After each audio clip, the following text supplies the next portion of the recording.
Hello everyone, I am Ms. Pulate Shubhangi, working as a lecturer in Mora Rural Institute of Pharmacy, Sone. In this video, I am going to discuss a topic that is routes of administration. In today's world of medicine, the drugs are available in varieties of forms. Some are liquid, while some are biphasic liquids. Certain preparations are semi-solids. The tablets, capsules, suspension, ointments, injection, sustained release preparation are some of the type of pharmaceuticals which are used in today's practice. So the administration of this preparation also differs from type to type. Some are given orally while some other are to be applied externally or to be injected into various body tissues. In this chapter, we will deal with the different routes of administration of drugs and the advantages and disadvantages of each route. Content of presentation, definition of route of administration, factor affecting the choice of drug, classification of route of administration, internal routes and their advantages and disadvantages, parental routes and their advantages and disadvantages, local route and their advantages and disadvantages. We will discuss one by one. First is definition of route of administration. A route of administration is a path by which a drug or substance is brought into contact with the body. After the administration of drug, it shows the two effects like systemic effect and local effect. Systemic effect means the effect produced by the drug after being effectively absorbed in the bloodstream is called as a systemic effect, and local effect means the effect produced by the drug in a localized area where it is applied. Next point is the factor affecting the choice of drug. There are different factors like physical and chemical properties of the drug. Second is site of desired action. Third is rate and extent of absorption from different routes. Fourth is effect of digestive juices and first pass metabolism on the drug. Fifth is rapidity with which the response is desired. Sixth is accuracy of dosage required. And seventh is condition of patient. Next point is the classification of routes of administration. The routes of administration, it is mainly classified into three types: internal route, parental route and local route. Internal route includes the oral route, sublingual route and rectal route, and parental route are also again divided into the two types: injection and inhalation. Injection includes the intradermal injection, subcutaneous injection, intramuscular injection, intravenous injection, intra-arterial injection, intrathecal injection and intra-articular injection. Firstly, we will discuss the first type of route of administration, that is internal route. The word internal is derived from interon, meaning intestine. In this case, the drug is placed directly into the gastrointestinal tract. There are three types of internal route. First is oral route, where the drug is taken in the mouth cavity and swallowed. Second is sublingual route, where the drug is kept under the tongue. Third is rectal route, where the drug is administered in the rectum through the anus. We will discuss one by one. First is oral route. In this route of administration, the drug, whether liquid or solid preparation, is placed in the mouth cavity and is swallowed along with drinks such as water and milk. Sometimes the tablet is chewed by the patient and is then swallowed from the mouth cavity. After the administration of drug by this route, absorption of drug takes place in the intestine. There are various advantages and disadvantages of oral route. Firstly, we will discuss about the advantages. First advantages is oral route of administration is the most commonly preferred and used route of administration of drug. The maximum medicinal preparation are consumed by oral route.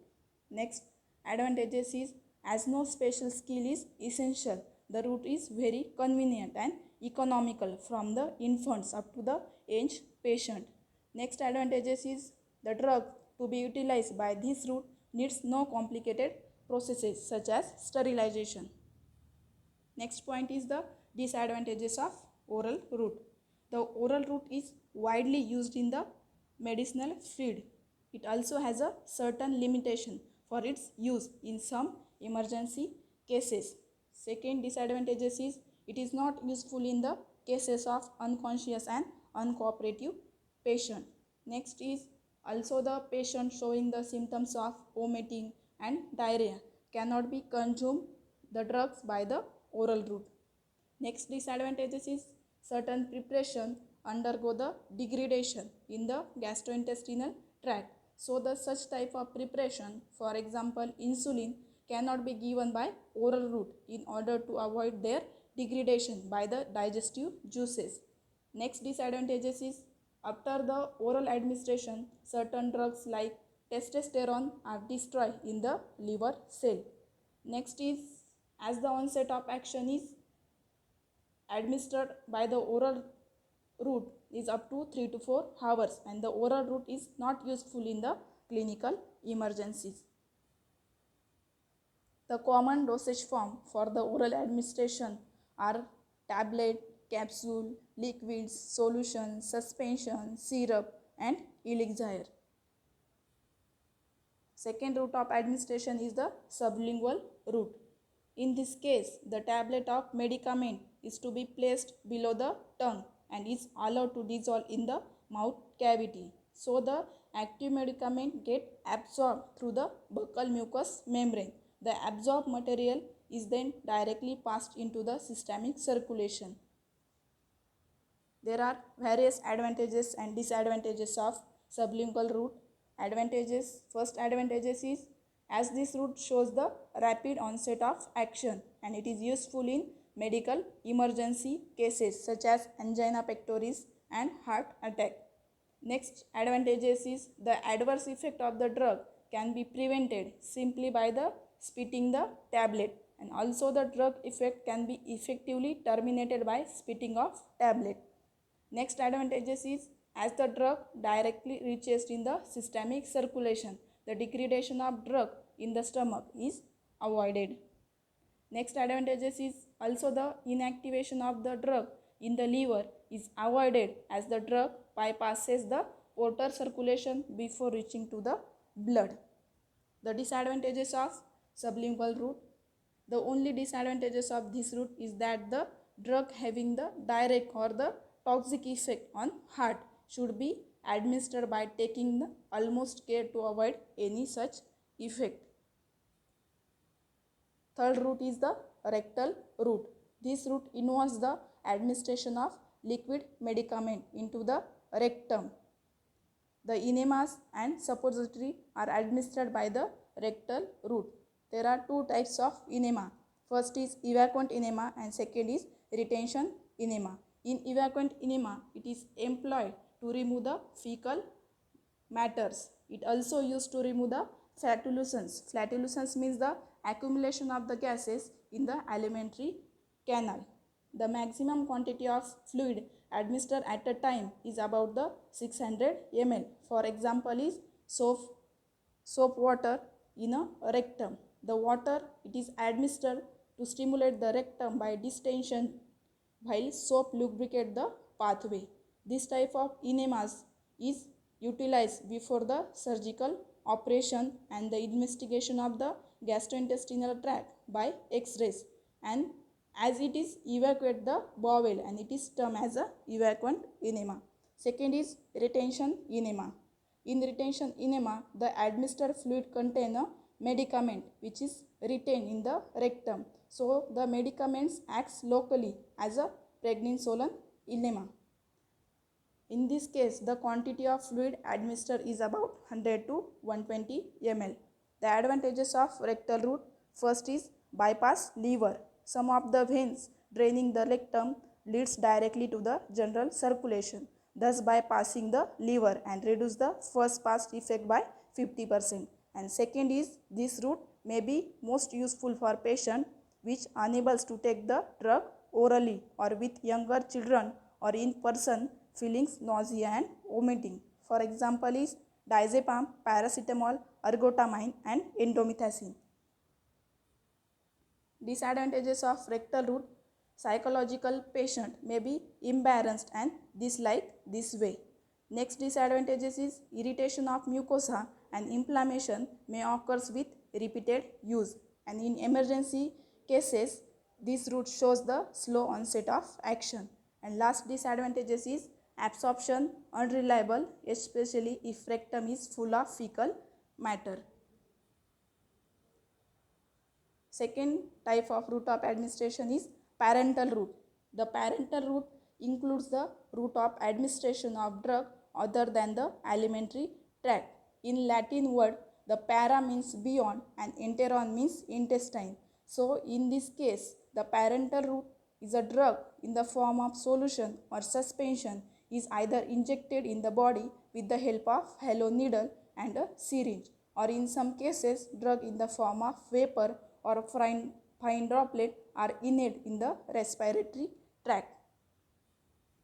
Advantages of parental route. First advantages is injection can be employed in an unconscious or an uncooperative patient. Second advantages is they are also useful for the patient suffering from vomiting and diarrhea and who cannot swallow things. Third advantages, irritation of stomach by the drug is avoided. Next advantages is also those drug which does not get absorbed from the small intestine can also be administered. Next advantages is these routes has rapid onset of action, which is plus point in this medical emergency. And last advantages is injection ensures the accurate dosage of the medicament. Disadvantages of parental route. This route requires the special techniques of the administration. These are not very convenient and economical for the patient. Second disadvantages is it is very difficult to control or reverse the drug effect. Next is self-medication is difficult. Next disadvantages is strict aseptic technique is to be followed to avoid the possibilities of infection. Next disadvantages is skilled person is necessary for the injection to avoid the injury to nerve and blood vessels. Next point is the types of parental. There are two types of parental, injection and inhalation. We will discuss one by one. First is injection. Injection includes the intravenous injection, intramuscular injection, subcutaneous injection, intraarterial injection, intraarticular injection, intrathecal injection and intradermal injection. We will discuss one by one. First is intradermal injection. In this case, the drug is injected in the layer of skin.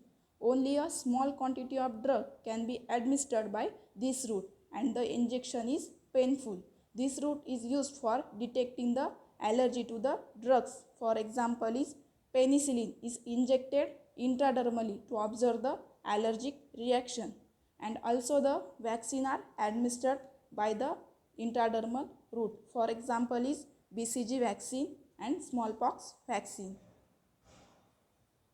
Second is intravenous injection. In this case, the drug is injected directly into the vein.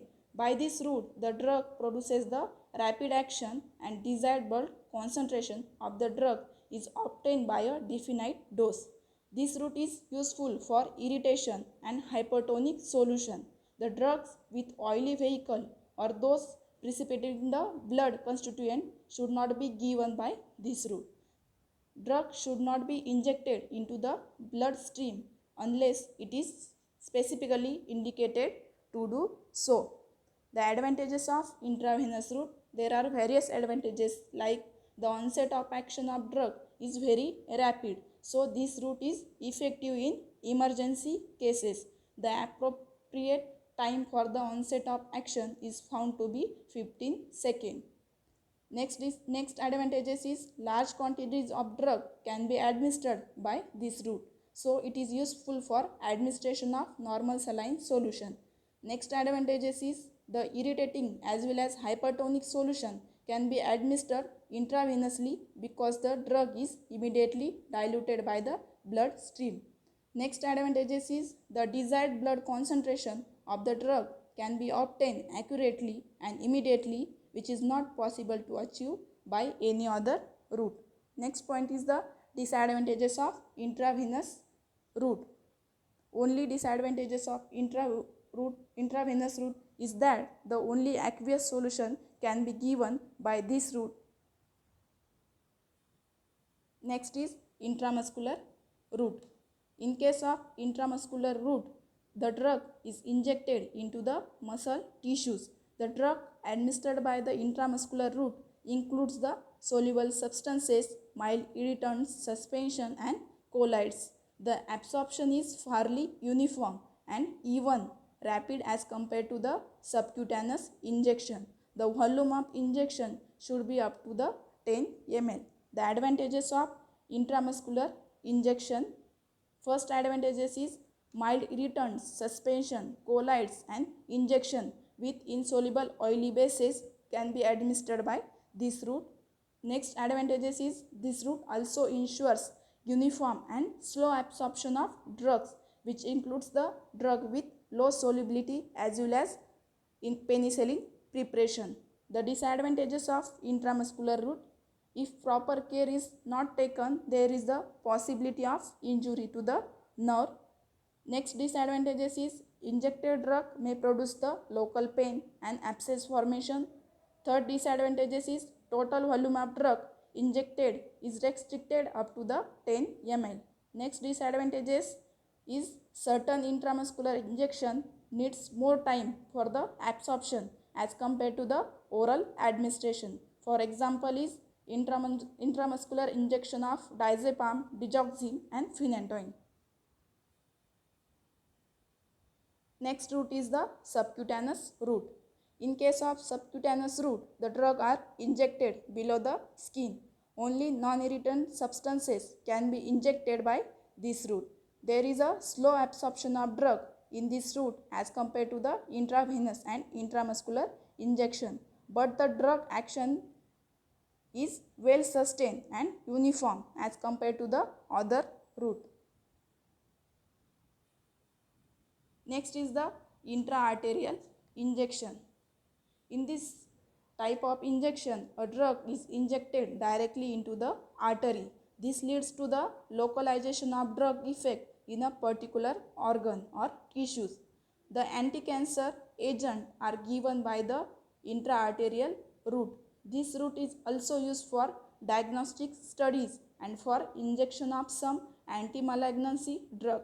But due to the various risks, this route is used rarely and by the expert only. The drug inserted may produce a sudden high concentration of drug in the arterial blood and hence may be harmful locally to the fetal for the tissues. Next is the intrathecal injection. This route involves the introduction of drug in subarachnoid space. This route is used when a local and rapid effect of drug like spinal anesthetics, antibiotic, and corticosteroid on the meninges are desired. It is also useful in spinal anesthesia and acute central nervous system infection. Intrathecal administration requires the strict aseptic techniques. Next is the intra-articular injection. Intra-articular injection involves the administration of certain drug directly into the joints. This route is employed for the treatment of local condition which can achieve high local concentration of the drug.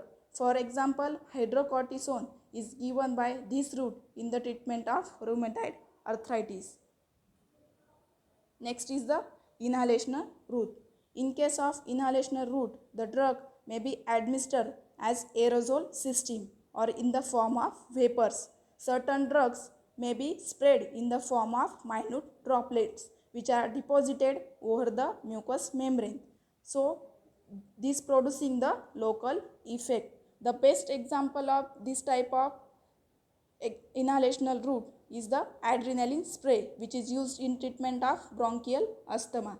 The drug can also be administered as a gases or in the form of smoke. This includes the carbon dioxide gas and other volatile general anesthetics. Absorption by this route is rapid, easy, and high local as well as systemic concentration of the drug can be achieved. The advantages of inhalational route: the drug given by this route can be absorbed very fast resulting in rapid local and systemic effect of drug. Next advantages is the systemic concentration of volatile substances such as anesthetic can be effectively controlled. Next point is disadvantages of inhalational route. First is, as the drug directly enters the left side of the heart, there is a danger of the cardiac toxicity. Next disadvantages is that the certain drug producing the local irritation may increases the respiratory tract secretion. Next disadvantages is a special technical skill and sometimes specially designed apparatus is essential for the administration of drug. A special apparatus such as mask are to be used for the inhalation of the general anesthetics. Sometimes aerosol systems with atomizer are used for the sprays of suspension. Aerosols are the stable suspension of very fine liquid or solid particle in a medium are produced and administered by the nebulizer.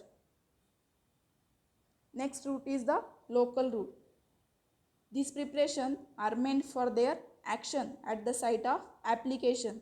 This external preparation includes the dusting powder, paste, lotions, drops, ointments and plaster. The well-known example of external preparation for local application is the pituitary powder, which is used as a snub for the treatment of diabetes insipidus. The local routes are topical route, deeper tissues and arterial supply. Next is topical route. This route refers to the external application of drug to the surface for the localized action.